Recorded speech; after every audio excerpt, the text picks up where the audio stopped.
때때로 우리는 좌절과 무기력을 느낍니다. 우리가 우리의 그 잘못과 실패에 대해서 다른 사람으로부터 막 비난을 욕이라도 받게 되면 그 무력감이 더 깊어지는 것이죠. 그 과정을 잘 살펴보면 다른 사람이 나의 잘못을 이렇게 막 비난하고 부각시킬 때 그 비난은 전혀 얼토당토한 것 가지고 비난하지 않습니다. 분명히 사실에 기반을 두고 나를 비난하는 것이죠. 그런 얘기를 자꾸 듣게 되면 그때부터 우리는 죄책감에 시달리고 나의 실수와 나의 한계에 대해서 자책을 하고 우울증에 빠지기도 합니다. 이런 과정은 우리가 이렇게 살아가면서 너무도 흔한 일이어서 누구도 예외 없이 이런 감정에 시달려 본 경험이 있고 지금도 이런 감정 때문에 사실은 정말 수많은 사람들이 힘들어하고 있습니다. 기독교 신앙은 단순히 우리가 죽어서 천국에 가는 정도로만 사용되는 것이 아닙니다. 제대로 믿기만 하면 지금 여기에, 지금 이 순간에 천국이 임하는 것이죠. 천국이 임한다고 하면서 우리가 계속 죄책감에 시달리고 무기력과 우울증에 고통스러워한다면 그것은 천국이라고 말할 수 없는 것입니다.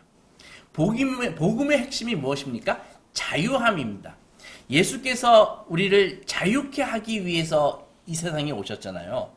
예수께서 사역 시작하실 때 뭐라고 말씀하셨습니까? 주의 성령이 내게 임하셨으니 이는 가난한 자에게 복음을 전하게 하시려고 내게 기름을 부으사 포로된 자에게 자유를 눈먼 자에게 다시 보게 함을 전파하며 눌린 자를 자유롭게 하고 주의 은혜의 해를 선포하게 하려 하심이라.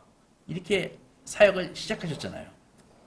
그러면은 이게 복음인데 그럼 세상 사람들은 이 자책감과 무력감과 우울증의 문제를 어떤 식으로 해결할까요? 우리가 잘못을 하면은 자책감이 드는데 여러분들은 그것을 어떻게 해결하십니까? 가장 흔한 방법은 그냥 시간을 보내는 것입니다. 잘못을 했더라도 그냥 시간을 보내면은 가해자도 피해자도 다 있기 마련이죠. 우리가 초등학교 때 친구랑 싸워가지고 얻어맞은 그것을 지금까지 억울해하는 사람이 없는 것과 마찬가지입니다. 그냥 세월이 약이겠지요 하면서 이렇게 시간을 보내는 것이죠. 20년 전에 나에게 500만 원 사기친 그 인간을 내가 아직도 쫓아다니지 않는 것과 같은 이야기입니다. 그래서 공소시효라는 게 있는 것입니다. 두 번째 방법은 내가 뭔가 잘못해서 내 마음이 괴롭고 내가 큰 재난을 당했다면은 그것을 해소하기 위해서 상응하는 공덕을 쌓는 것입니다.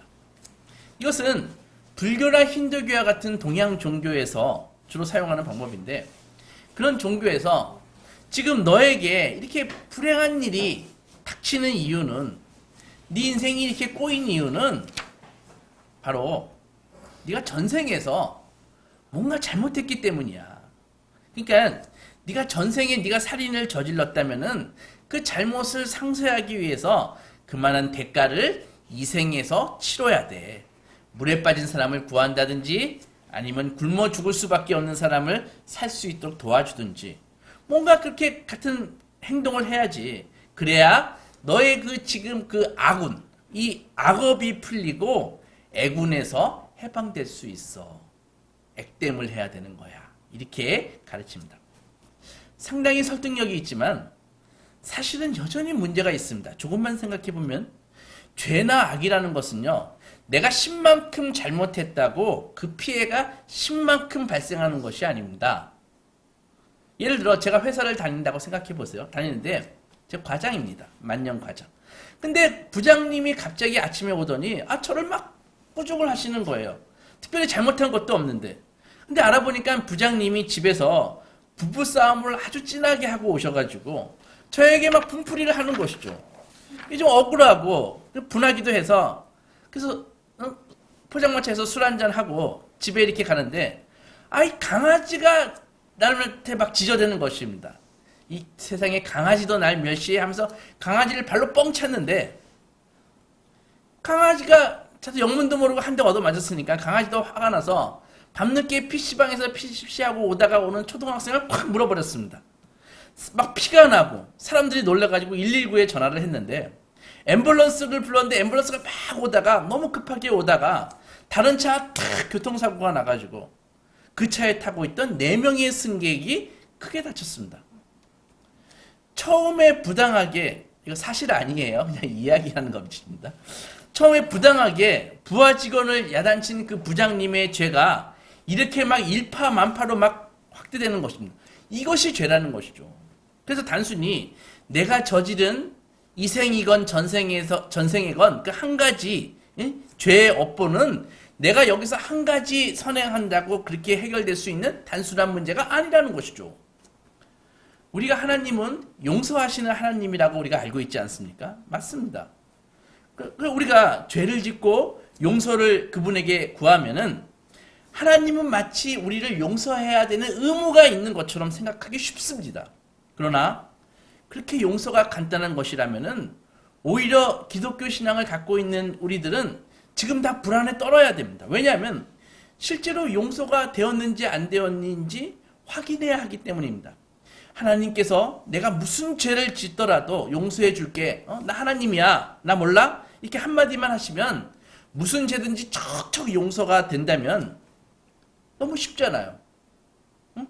나는 용서받았는데 정말 맘 편하게 살아도 될까? 라는 그 불안한 의문이 들지 않을 수 없습니다. 또한 다른 사람이 나에게 씻을 수 없는 죄를 졌는데, 잘못을 했는데 그가 어느 날 난 하나님께 용서받았어 하면서 뻔뻔스럽게 고개 들고 아무 일이 없는 것처럼, 나는 지금 이렇게 피해를 보고 나는 여전히 마음이 아프고 괴로운데 그 사람이 뻔뻔스럽게 나 용서받았어 하면서 돌아다닌다면 그런 하나님을 내가 믿어야 될까라는 생각이 들 수도 있습니다. 내가 용서받는 것은 좋지만 나에게 몹쓸 짓을 한 그 인간이 하나님께 간단하게 회개하고 나 이제 용서받았어 라고 돌아다닌다면 그 사람은 예전 제가 설교했던 것처럼 영화 밀양에 나오는 그 범인과 다를 바가 없고, 우리는 전도연 씨죠. 신의. 그 신의처럼 엄청난 신앙적 혼란에 시달리게 되는 것입니다. 그런데 이 구약 성경을 잘 읽어보면 의외로 하나님은 용서하시는 하나님이 아니라 진노하시는 하나님이십니다. 벌을 주는 하나님이라는 것을 알 수 있습니다.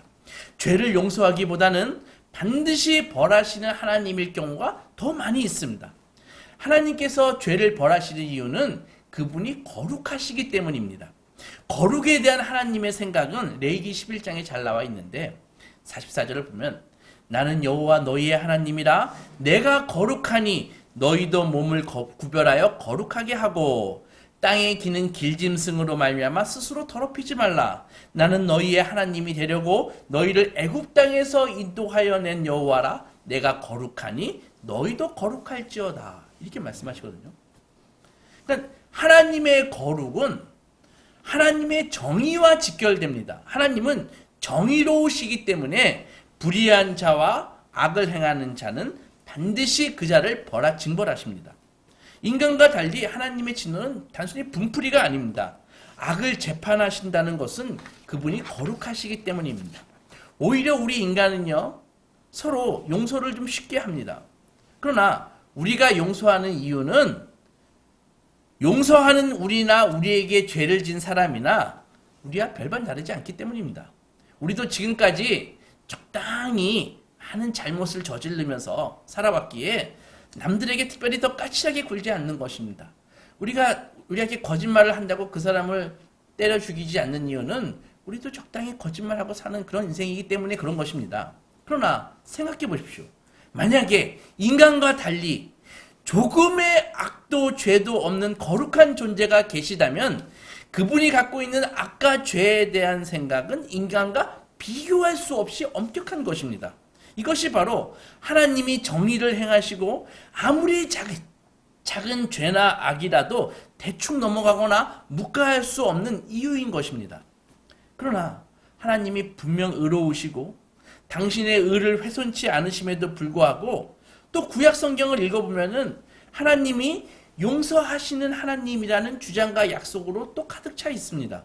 이사야 6장에 보면은 이사야는 성전에서 하나님의 보좌를 보게 됩니다.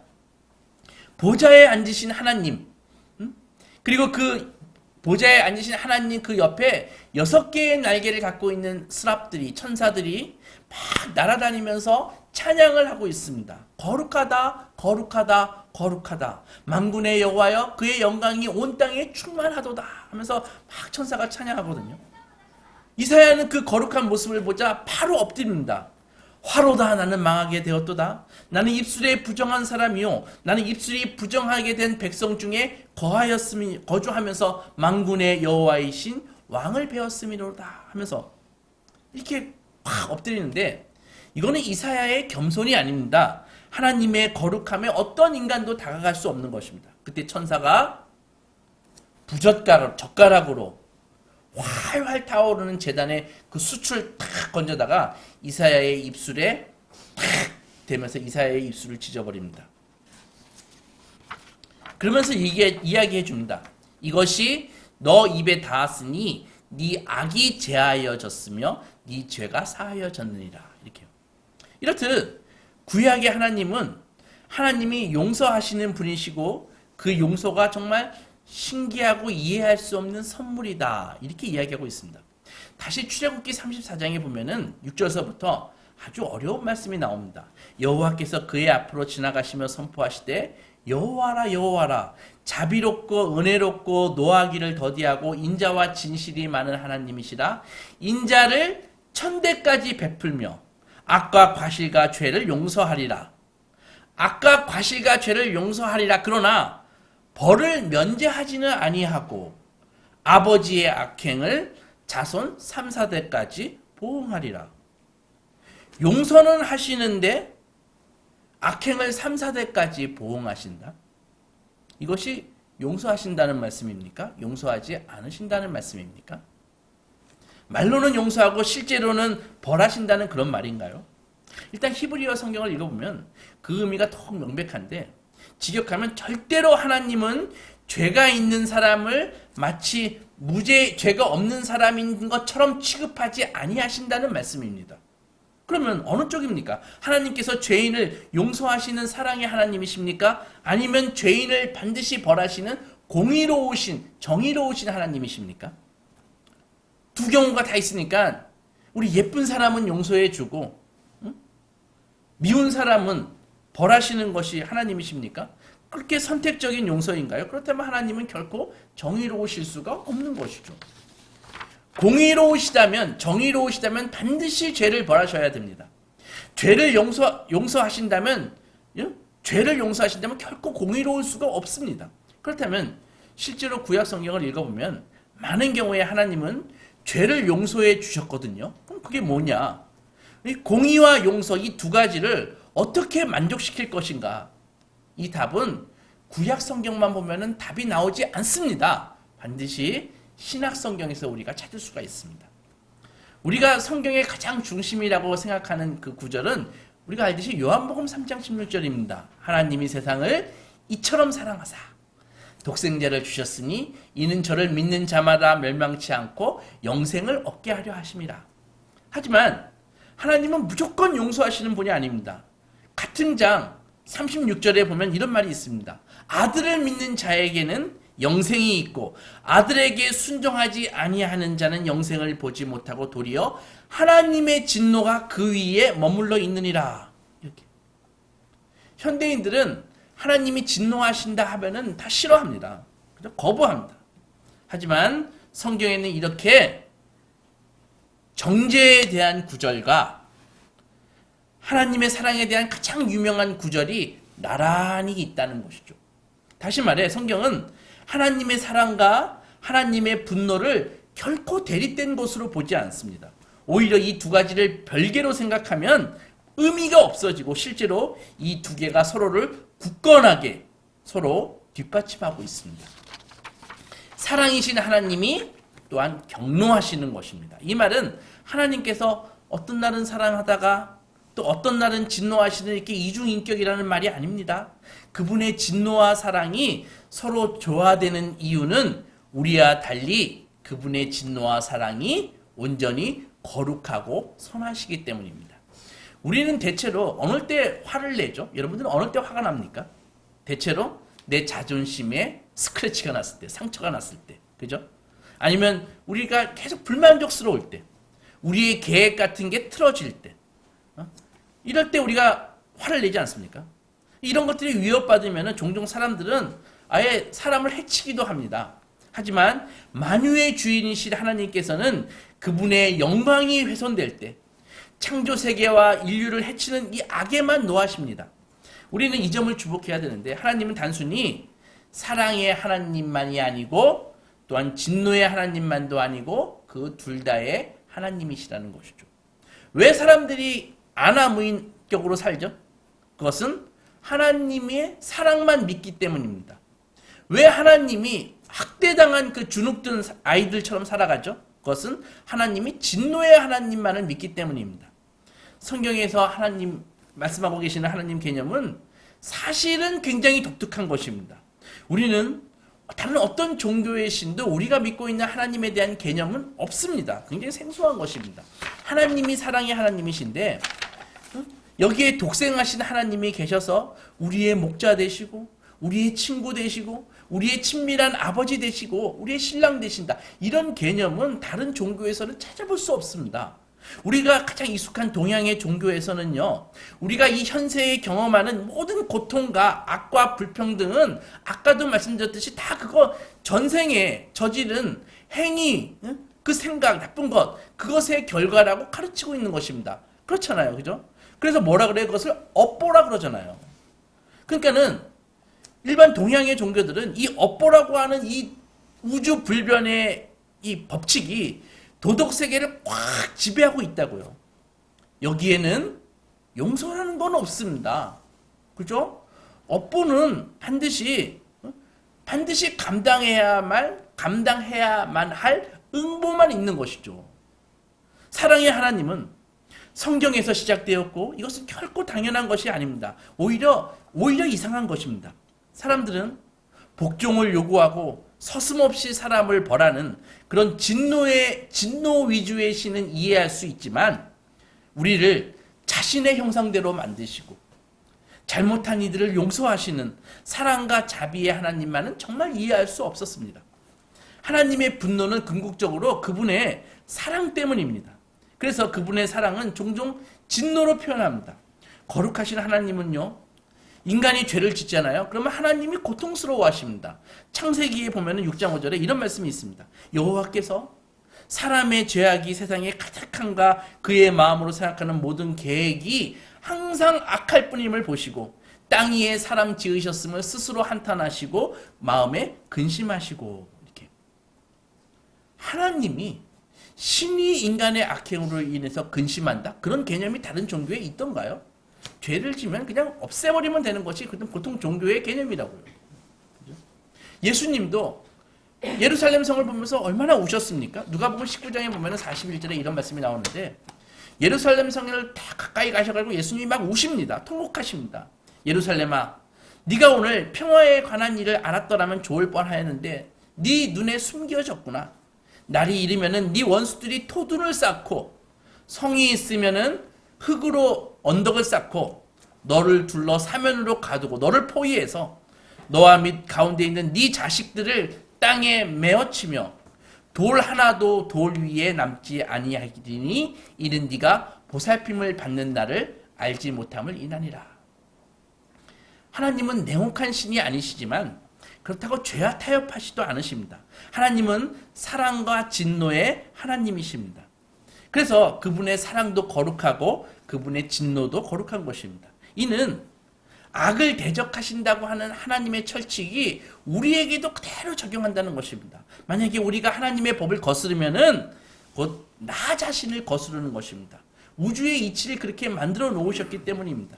우리가 죄를 짓고 일시적으로 빠져나갈 수는 있지만은 그 죄의 결과에서 우리는 벗어날 수 없다는 것이죠. 사랑의 하나님이 세상을 그렇게 만들어 놓으셨습니다.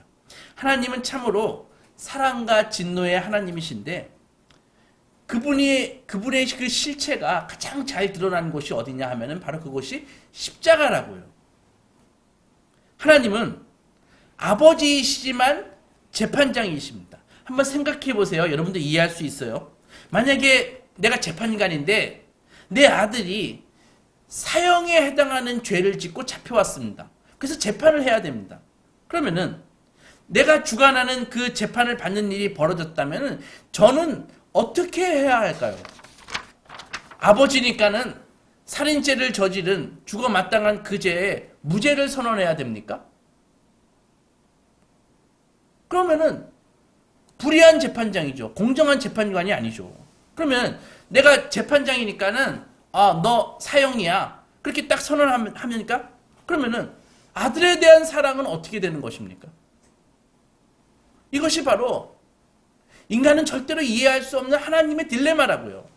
이것이 오늘 우리가 읽은 성경 죄를 용서하리라 그러나 벌을 면제하지는 아니하고 이 모순 같은 말씀이 정말 어려운 말씀이 보여주는 하나님의 딜레마입니다. 용서하신다는 말입니까? 용서하지 않고 벌을 내리신다는 말입니까? 하나님의 그 율법과 사랑 그 어느 것도 하나에 양보할 수가 없습니다. 율법과 사랑 이것이 우주의 기초이기 때문입니다. 두 개 중 하나라도 무너지면 우주가 흔들리는 것입니다. 이 팽팽한 긴장이 성경 창세기서부터 요한계시록까지 그대로 흐르고 있다고요. 이 딜레마를 해결하는 하나님의 해법은 바로 삼위일체 하나님 중에 제2위이신 성자 예수님께서 우리 대신 죽으시는 것입니다. 이것이 바로 이 대신한다는 개념이 이 죄와 구원 둘 다의 핵심이라고요. 죄가 무엇입니까? 아담이 선악과를 따먹은 이유가 무엇이죠? 인간이 하나님처럼 되려고 하는 것이죠. 그러면은 구원은 어떻게 이루어질까요? 구원은 바로 그것이 똑같이 역으로 이루어져야 구원이 되는 것입니다. 하나님이 인간을 대신하는 것이죠. 인간은 감히 하나님께 맞서서 하나님께만 그 합당한 자리로 올라섰고 하나님은 역으로 인간을 대신해서 희생해서 우리에게 마땅한 자리로 내려오셨습니다. 인간은 하나님의 특권을 찬탈했고 하나님은 인간이 받아야 할 형벌을 받으셨습니다. 이것이 바로 십자가입니다. 십자가 위에서 사랑과 율법이 둘 다 승리하는 것입니다. 하나가 다른 하나에 양보하지 않았습니다. 각자 한 치도 물러나지 않고 모두가 명예롭고 영화롭게 되었습니다. 율법과 사랑은 둘 다 본분에 한껏 충실했고 1.1획도 꺾이지 않았습니다. 십자가 위에서 율법은 극도로 엄격했고 사랑은 극도로 자애로웠습니다. 십자가 위에서 율법과 사랑 이 두 개가 하나로 합쳐진 이때보다 사랑이 사랑다운 적도 없었고 율법이 율법다운 적도 없었습니다. 사도 바울은 십자가의 이 지혜를 묵상하면서 이렇게 노래했습니다. 로마서 11장 보면은 33절에 깊도다 하나님의 지혜와 지식의 풍성함이요 그의 판단은 헤아리지 못할 것이며 그의 길은 찾지 못할 것이미로다. 십자가는 그저 우리가 지은 죄를 일시적으로 해결한 것이 아닙니다. 그것은 성자 예수님을 그 제물로 한 유일하고 완전한 단 한 번의 제사를 그 완벽한 제사를 예수께서 드리신 것이라고요. 성경은 이제 예수께서 우리의 대언자, 변호사가 되신다고. 그래서 변호사로서 아버지 앞에 서신다고 증언합니다. 요한일서 오늘 우리가 읽은 본문 요한일서 2장 1절을 보면은 나의 자녀들아 내가 이것을 너희에게 쓰면 너희로 죄를 범하지 않게 하려 함이라. 만일 누가 죄를 범하여도 아버지 앞에서 우리에게 대언자가 있으니 변호사가 있으니 곧 의로우신 예수 그리스도라. 그는 우리 죄를 위한 화목제물이니 우리만 위할 뿐 아니요 온 세상의 죄를 위함이시니라. 이것은 이제는 우리 예수께서 우리의 대언자 즉 변호사가 되신다고 하십니다. 이것이 무슨 의미입니까? 우리가 죄책감을 가지고 우울증과 무기력감을 가지고 고통하는 이유는 왜 그런 것 같아요? 우리가 왜 우울하고 왜 죄책감을 갖고 왜 무기력감을 갖는 것 같아요? 그것은 율법이 우리를 정죄하기 때문입니다. 우리가 괴로워하는 이유는 다른 사람들이 사실, 팩트를 담아서 우리를 공격하기 때문입니다. 공격하는 자가 다른 사람이건 내 마음속의 양심이든 똑같은 것입니다. 이런 소리 못 들어봤나요? 나는 네가 저지른 일을 내가 알고 있어. 나는 네가 그 정도밖에 안 되는 인간인 것을 나는 알고 있어. 변명할 생각하지 마. 너 정말 쓸모없어. 그렇게 살 바야 왜 사니? 벌써 몇 번째 잊어버리는 거야. 응? 이것이 세상의 소리이고 우리의 양심의 소리 아닙니까? 이것이 우리 이 마음의 법정에서 매일 일어나는 일입니다. 그들은 정말 지겹도록 우리를 끊임없이 기소합니다. 뭐해? 해 떴잖아. 빨리 출두해. 너를 위한 재판이 오늘도 지금 열리고 있다. 빨리 출두해. 응? 안 보여? 이런 소리를 자꾸 들으면 누구든 힘을 잃고 위축되고 심지어 극단적인 선택을 할까? 그냥 죽어버릴까? 라는 그런 유혹에 빠지기도 합니다. 그런데 십자가 위에서 무슨 일이 일어났습니까? 우리 주 예수께서 십자가에서 하신 일이 무엇입니까? 당신의 대속으로 이제는 율법과 사랑이 십자가 위에서 만났습니다. 한때 우리의 원수로서 우리를 기소하고 너는 우리를 벌받아야 된다고 끈질기게 요구하던 그 율법이 이제 그리스도의 십자가의 대속 이후에는 우리의 친구가 되어서 우리가 오히려 받아들여져야 한다고 요구하고 있습니다. 갑자기 법정에 변호사가 검사로 변해가지고 이제는 재판정에 검사는 없고 변호사만 남아있는 것입니다. 이제는 누구도 우리를 기소하지 않습니다. 변호만 할 뿐입니다. 어떻게 그럴 수가 있나요? 예수님이 우리 대신 율법을 완전히 충족시키셨기 때문에 이제 하나님이 우리를 정죄하신다면 오히려 그것이 불의한 처사가 된다는 말씀입니다. 어떤 죄로든 우리를 벌하신다면 하나님은 예수님이 이미 지불하신 동일한 빚을 2번 받아내시는 거기 때문에 일사부재리의 원칙에 의해서 집에 가서 찾아봐요. 어렵지만 일사부재리의 원칙에 의해서 재판단 되신 하나님 앞에서 변호사 되신 예수님은 우리를 위해 자비가 아니라 정의를 요구하신다는 것입니다. 얘네들 좀 잘 봐주세요가 아니라 이것이 정의입니다라고 말씀하신다는 것입니다. 의로우신 재판장님, 이제 나의 양들을 기소하지 않는 것이 정의이십니다. 그들의 죄값은 이미 치러졌기에 다시 그들을 벌하신다면 그것은 당신의 정의에 위배됩니다. 이렇게 말씀하시는 것입니다. 사랑하는 소망교회 성도 여러분, 예수를 영접하고 하나님의 자녀가 된 우리에게는 이제 그분의 율법과 사랑이 다 우리 편입니다. 이보다 더 안전할 수가 있습니까? 없습니다. 오늘 우리가 읽은 요한일서 1장 9절에 만일 우리가 우리 죄를 자백하면 그는 미쁘시고 의로우사 우리 죄를 사하시며 우리를 불의에서 깨끗하게 하실 것이요 라고 나와 있죠. 이 말씀을 잘 보십시오. 사도 요한은 하나님의 용서가 하나님이 자비로우시기 때문만이 라고 말하고 있지 않습니다. 그는 미쁘시고 의로우사라고 되어 있잖아요. 그러니까 미쁘시기만 한 것이 아니라 의로우사, 즉 정의로우시사 이렇게 이야기하고 있는 것이라고. 이제 하나님이 우리를 용서하는 것은 단순히 자비로우신 것뿐만이 아니라 그분이 우리를 받아들이는 것은 바로 정의의 문제가 됐다는 것입니다. 하나님은 예수 그리스도의 그 십자가를 통해서 이미 내 죄값을 전액 다 받으셨기 때문에 이중 상환을 요구하는 것은 불의하다는 것이죠.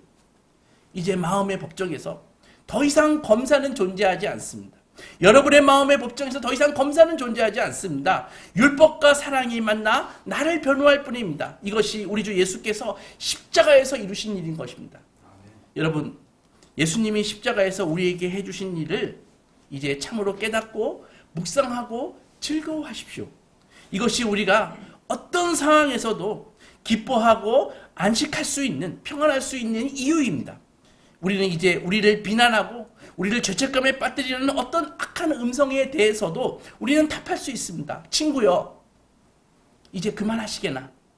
나의 주 예수 그리스도께서 나의 모든 허물과 죄와 죄의 대가를 십자가에서 치르셨다네. 무한히 의로우신 하나님도 더 이상 나를 기소하지 않으신다네. 그런데 자네가 뭐라고 나를 기소하겠는가? 나를 비난할 수 있겠는가? 자네가 하나님보다 더 의로운가? 그것 아시는가? 설령 자네가 지적하는 이 잘못을 내가 하지 않았더라도 나는 원래 하나님께 받아들여질 수 있는 사람이 아니었다네.